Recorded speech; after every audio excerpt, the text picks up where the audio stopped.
With this introduction, I hand over mic to Dr. Ajay Kumar, who is the well-wisher for our hospital and to all of us for last several decades.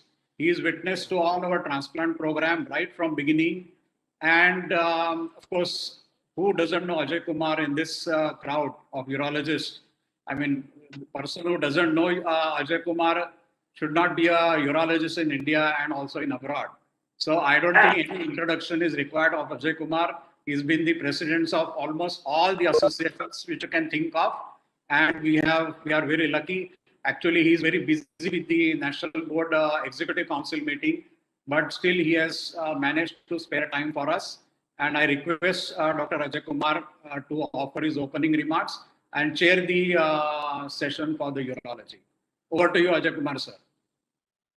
Thank you, Sabnis. Thank you very much for a very elaborate introduction of mine. And I'm absolutely delighted to be part of this as usual. Any function of MPUH, if I'm involved, I feel very lucky.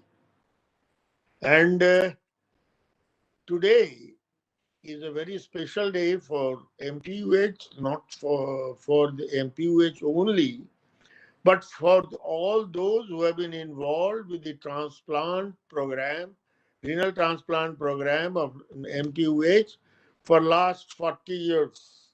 I mean, all those 3,328 patients who had the transplant and the equal number of donors who donated their kidneys for the transplant of their near or dear ones, whether they are still alive or they donated after they left this world.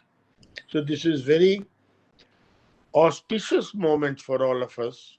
And me being the opening batsman for the program, it is very interesting. Every time I remember every time I participate in MPUH program, you people make me opening batsman. And the opening batsman is very difficult. How you are going to start the play, because that on that one the whole inning will depend.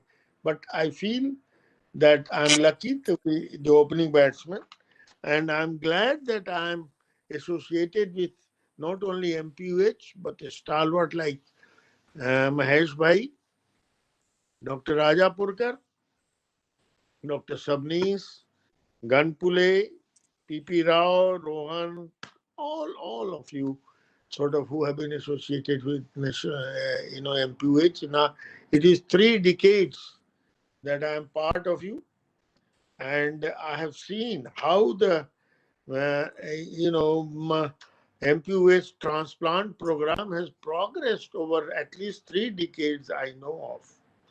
And I know how with the missionary zeal, the team has worked not to get the program going in the hospital itself, but in different parts of the country and abroad also. I am the one who is the beneficiary of your program, this transplant program 3 years back.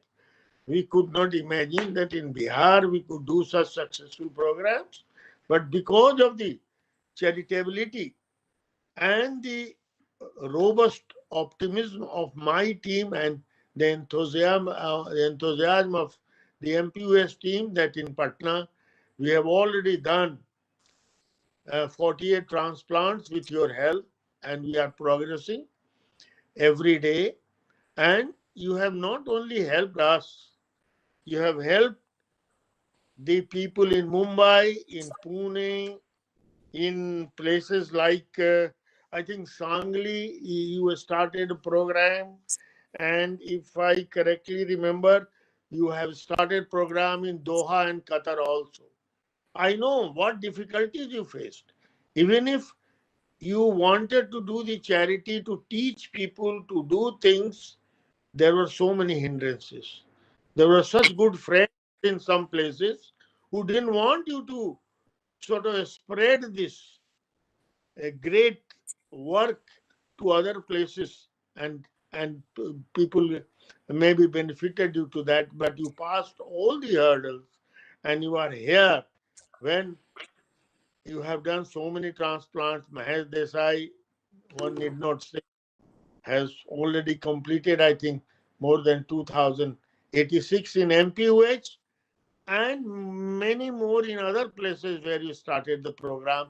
About 800 by Dr. Sabnis, which is only in MPUH. Like in Patna, you people are doing, other places you are doing. So many transplants you are doing. And I'm especially thankful to Dr. Rajapurkar. And it is a message for the nephrologists of the country, if they are listening, or the message should be passed, that if a transplant program has to be started in any place, there should be zeal like Dr. Rajapurkar, whom I have seen all till Mahesh Desai was my first transplant. I remember in Patna, he came with Dr. Mahesh Desai, and he was in the operating theater till the transplant went on, and he was watching the urine output. Every time he was pushing and pulling and twisting the tube to see whether urine was coming or not. This is unheard of, by any nephrologist. So when I asked him, why you are doing this? No, I am part of the team.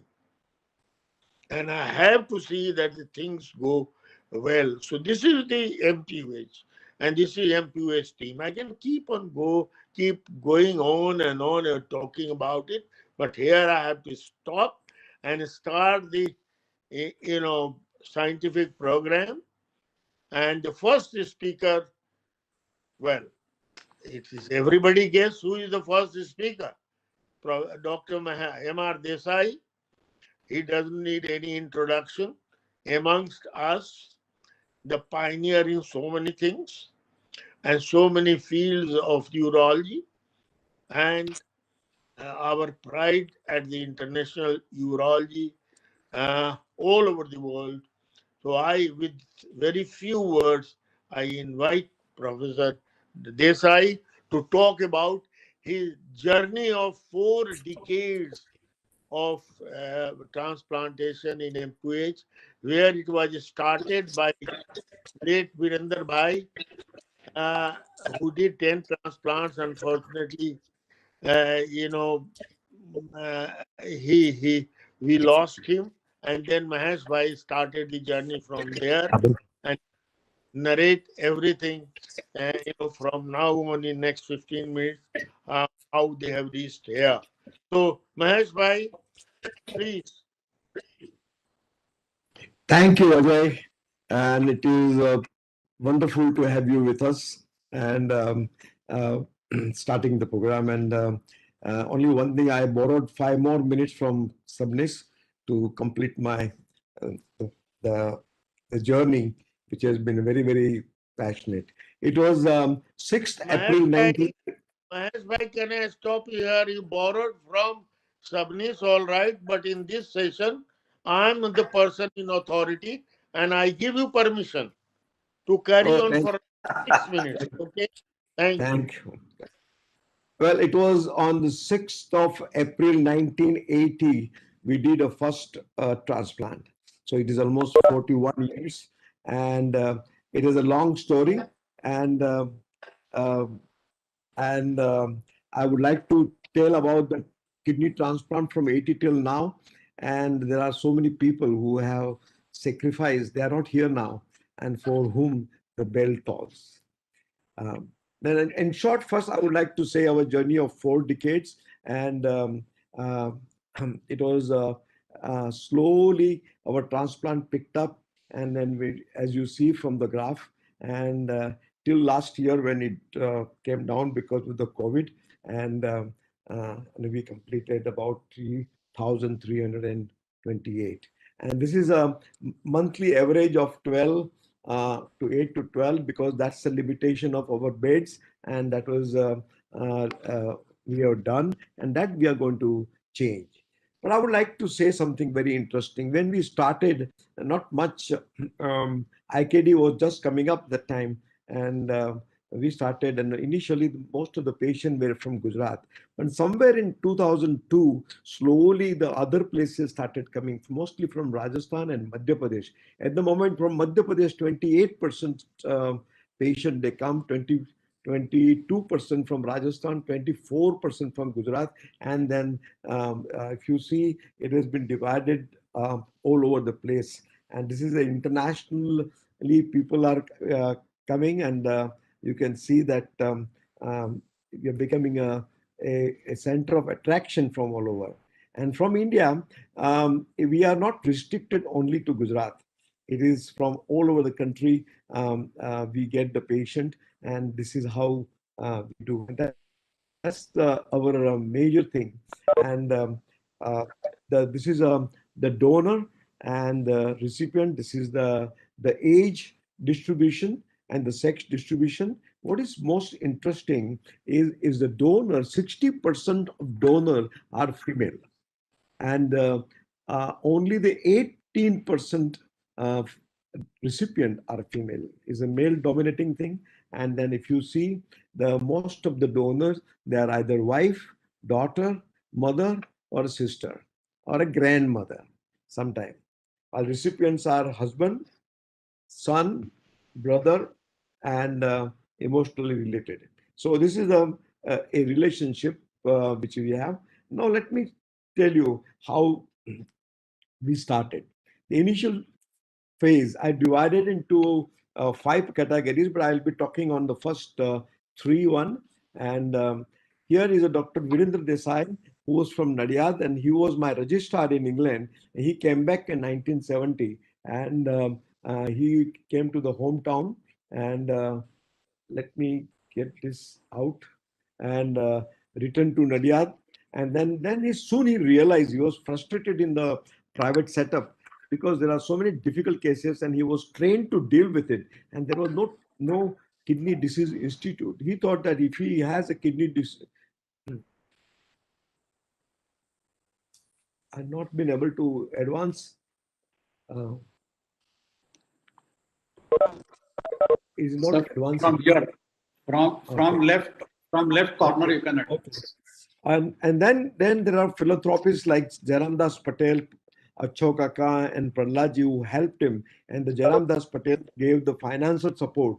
And then the 1978 Muljibhai Patel Hospital was born. And that time I had come back in 76. And since we were together in England, he invited me to come to Nadiad. And Nadiad being very next to my native place, Mathur, I decided to come. And we started with 2 dialysis machine, and then Rajapukar.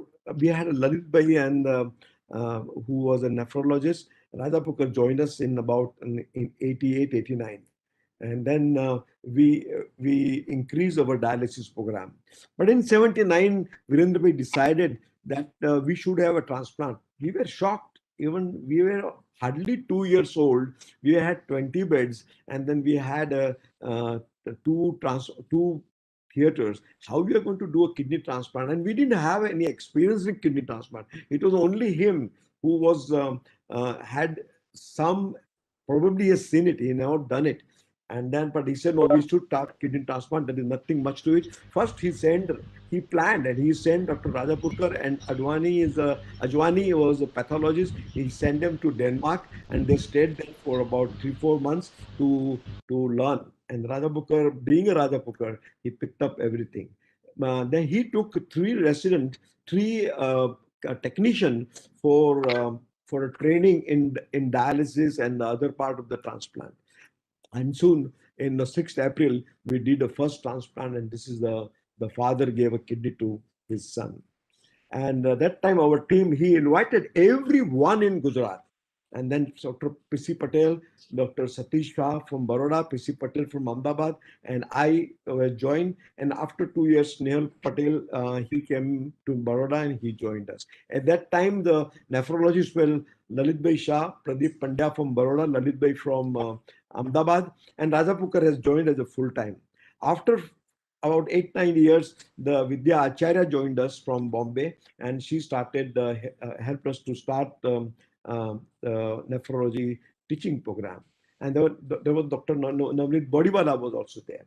So we did a first 10 transplant, and then there was a 4 out of 10 transplant had a urinary leak. 2 patients had a chronic allograft nephropathy, and 1 patient had acute vascular rejection. That time, the immunosuppression was azoran and methylprednisolone, and that was the initial learning curve. And at that time, the 1-year survival was only 40%.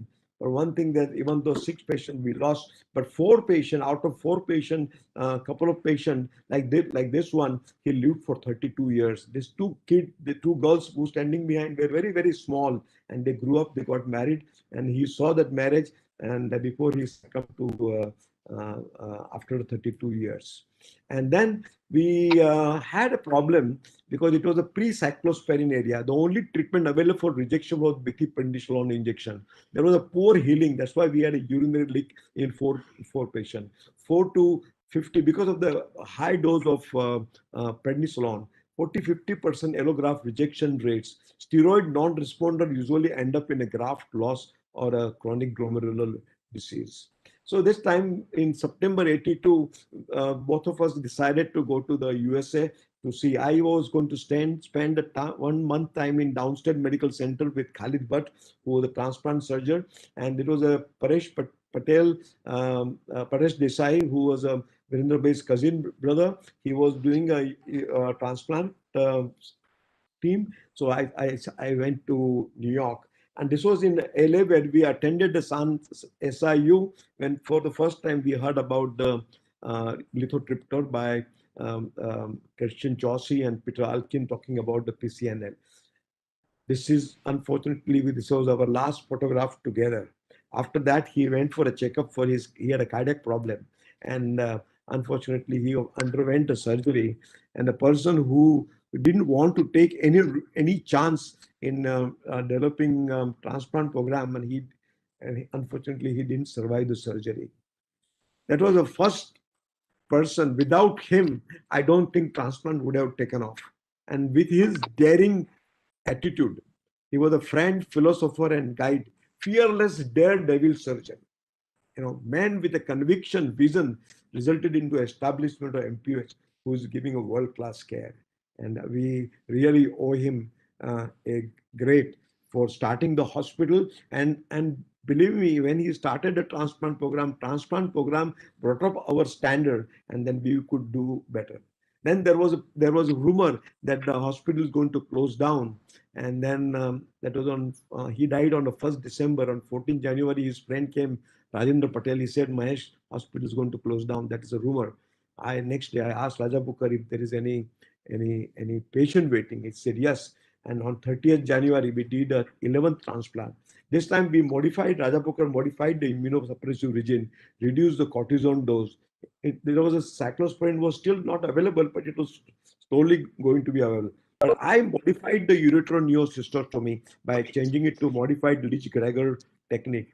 And that was important because that was a 4 leak who had a fur complication and leak with the infection that was spoiled the thing.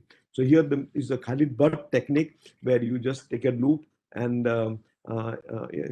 dissect out the bladder, take the mucosa, make a small hole, take the ureter, make a loop, and then push the needle through the hole. This is the hole into the thing, and then you can see the ureter going in, and the mucosa is covered up. And here that time there was hardly any imaging facility. So the little bleeding in the urine told us that the graft is functioning, it is perfusing. But then we needed an angiography, and Raja Pukar was the first one to start. We didn't have an interventional radiologist. He was the only person who started. That is the really credit goes to Radhabukar, not only in starting the transplant dialysis, but now here he is acting as a radiologist, and then he did an intervention. This is a pressure injector. He punctured through the femoral artery. He passed the catheter into the kidney, and then we had a whole map, and we decided whether it's a one artery or second artery. And if there is a problem, he would do a balloon dilatation and of that graft artery and then do it. So we were so comfortable because not only this his intervention helped us in transplant, it also helped us in a CNL. When there was bleeding, he would do angiography and do the embolization, or block the thing with the thing. So that was a great thing which we had. But that time we had an advisory board. There was Dr. Guy and Ramling Swami was there, and they saw the program. They appreciated the transplant program, but they advised your imaging facility is primitive. Jairam said, primitive? I think my hospital is a most modern hospital. How can you have a primitive? And then he was, he didn't like, he said, we must improve. Unfortunately, actually on the same day of the opening, Mohan Radhapukkar had angina, and he was only 34. And then we investigated, and then he had a CABG in 84 in Mumbai. Um, and then in recovery period, he was in Ahmedabad with me. And just to change, we went to Delhi. There was a uroradiology conference. And that time we looked at the program, and then we got interested in ultrasound during that program. And then because of that remark, Jairam Bhai gave us some Siemens uroscopy table, and that's where he would do the angiography, and I had ultrasound where I could do the kidney punctures. We both benefited. But then, this was again a high on radiation. So Radhapurkar, we brought the CIAM, which was a thing which Radhapurkar was using, so that the radiation was less. And then after about 100 transplant, our survival figure increased to 60. And for every complication, we had a discussion, we improved it, and then our survival figure improved. Actually, we all used to get together on Sunday to do a transplant. And then myself and Virendra Bhai, we used to sleep in the next bed of the transplant patient to look at the output, hourly output, and then see. And the next day was Monday. That was my OPD day. And then evening I used to go.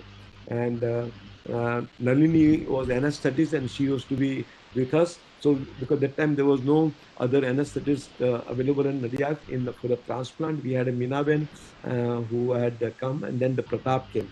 But then the cyclosporin came, and that changed the thing. The rejection rate reduced from 50 to 20, 30%.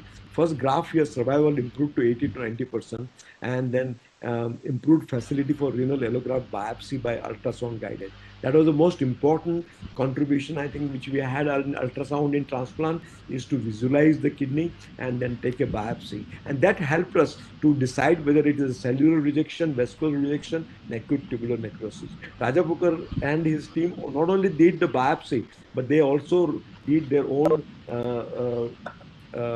diagnosis.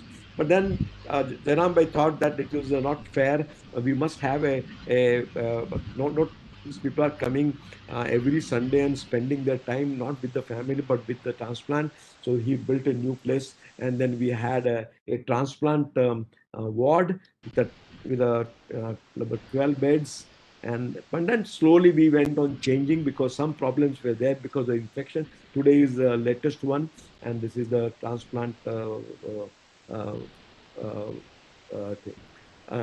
Now this is the transplant OT. We had a donor OT, we had a recipient, which was separate, not combined with the routine work. And now we had a survival of 83%.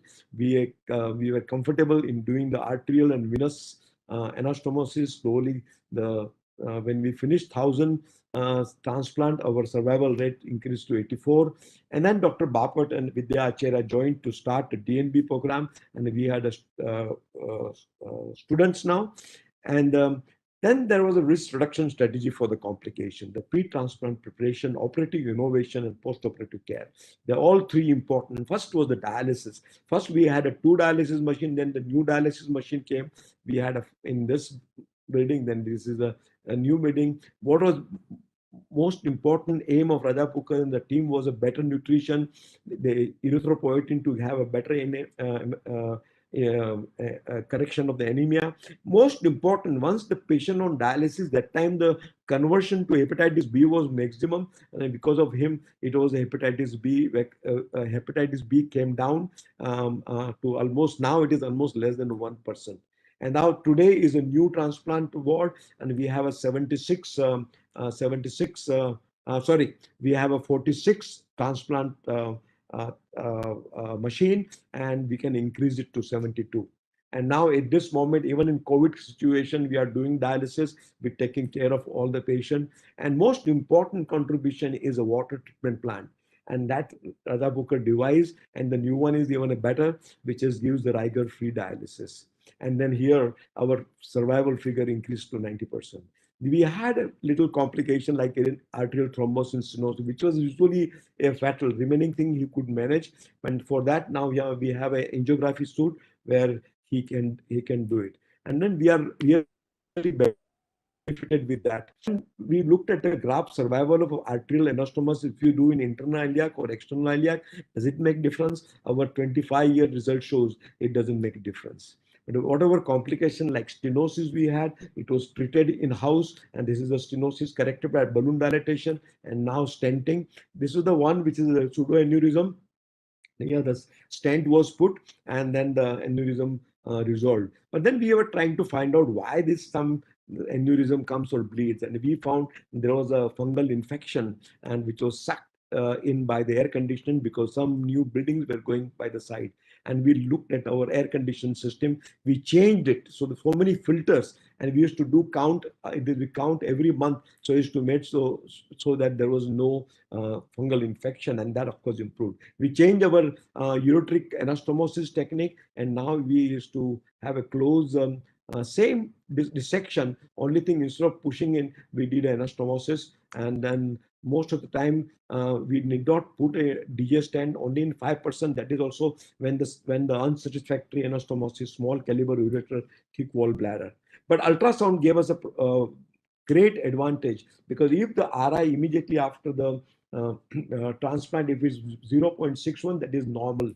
But if it is high, like 0.87, 0.7, something is wrong. We have to readjust the kidney or look at the arterial anastomosis and make sure. And slowly, our complication in the first decade was 19%, that dropped to 12% in next decade, and now in third decade it was 9%, and in last decade it is only 5.7%. That is a very, very important progress, but it took lots of time and lots of thinking. And at the moment, the graft survival, if you see the complication or no complication, once you treat the complication, survival is almost the same. And the donor nephrectomy, till that time we saw that all the donors were female, but then you had to give her a big scar, and we were not very happy with it. Luckily, Inderjit Gill responded, and he came and he did donor nephrectomy and showed us. Actually, that was his 11th donor nephrectomy laparoscopically. And then we took about 2 years to do we did a laparoscopy, but on a non-transplant patient. And 2002 we started. And after that, we have not done a single open surgery. All nephrectomies are the laparoscopic nephrectomy. And we have done now more than 2006. This is a data, but I will just skip over. We did a 3 vessels. We did a bench surgery with pajama graft. And then here is a end to side graft. There's another small one, which is put into the main vessels.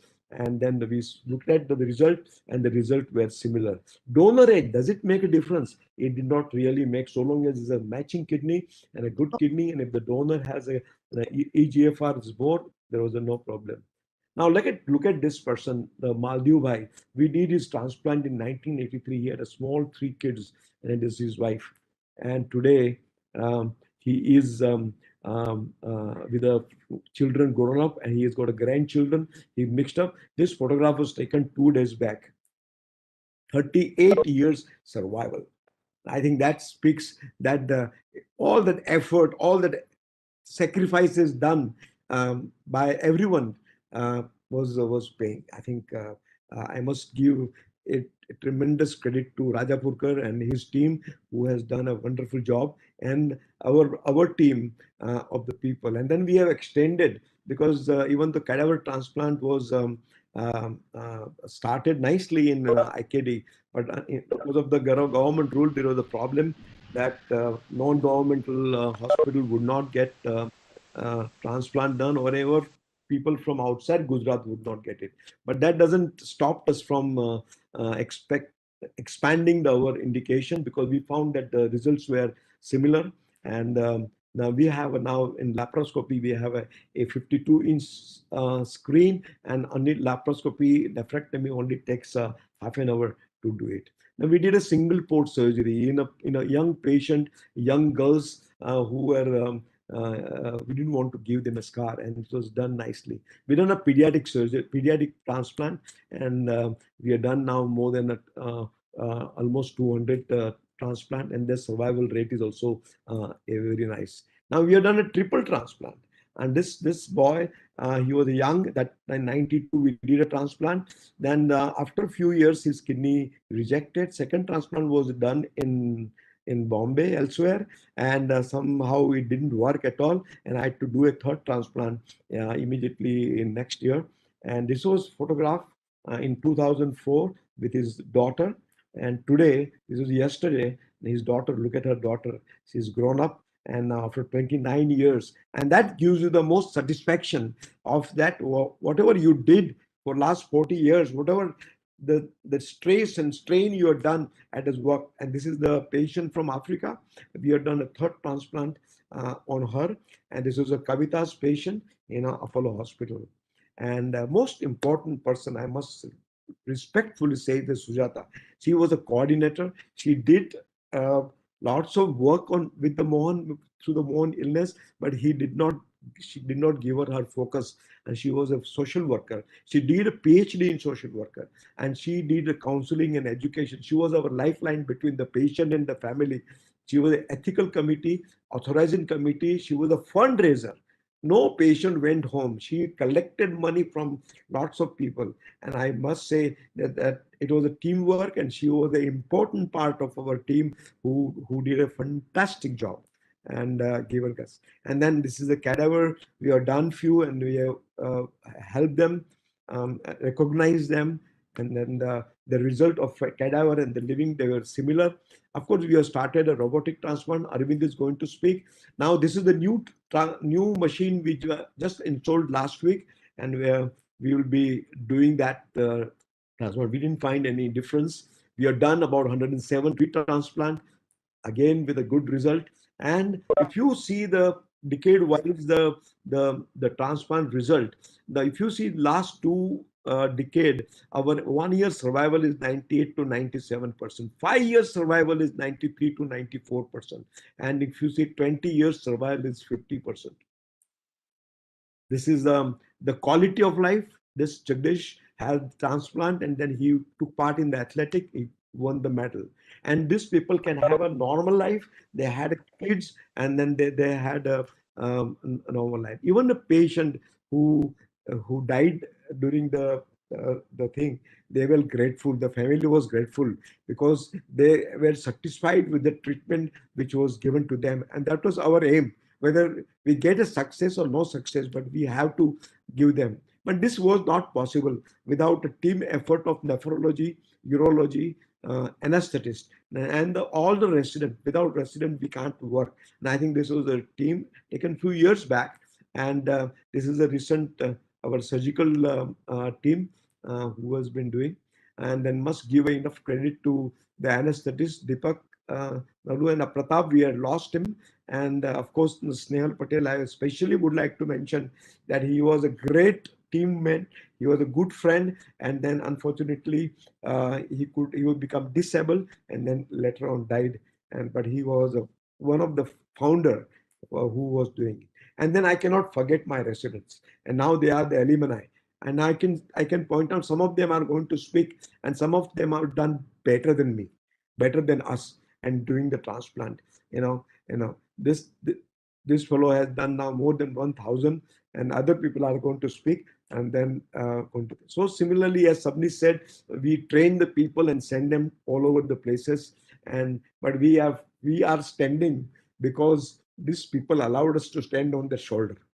The Pratap Shah was anesthetist, Virendra Bhai, all of you know, and these are the three pioneer people who believed in us, who encouraged us, and who said, please go ahead and do it. And we did it. And this is really at that time, we were a team, myself, Snehal Bhai, and Raja Pukar, and so many transplant we do together, so many transplant. We shared the pain, agony, and the success. And then to give a proper credit and for a generation to remember, if you take something on your shoulder, you fulfill it. You may not be radiologist, but Raja Pukar did all the angiography, still it does it. And to recognize that, the hospital has given Dr. Mohan Raja Pukar Department of Interventional Nephrology, and that's to him.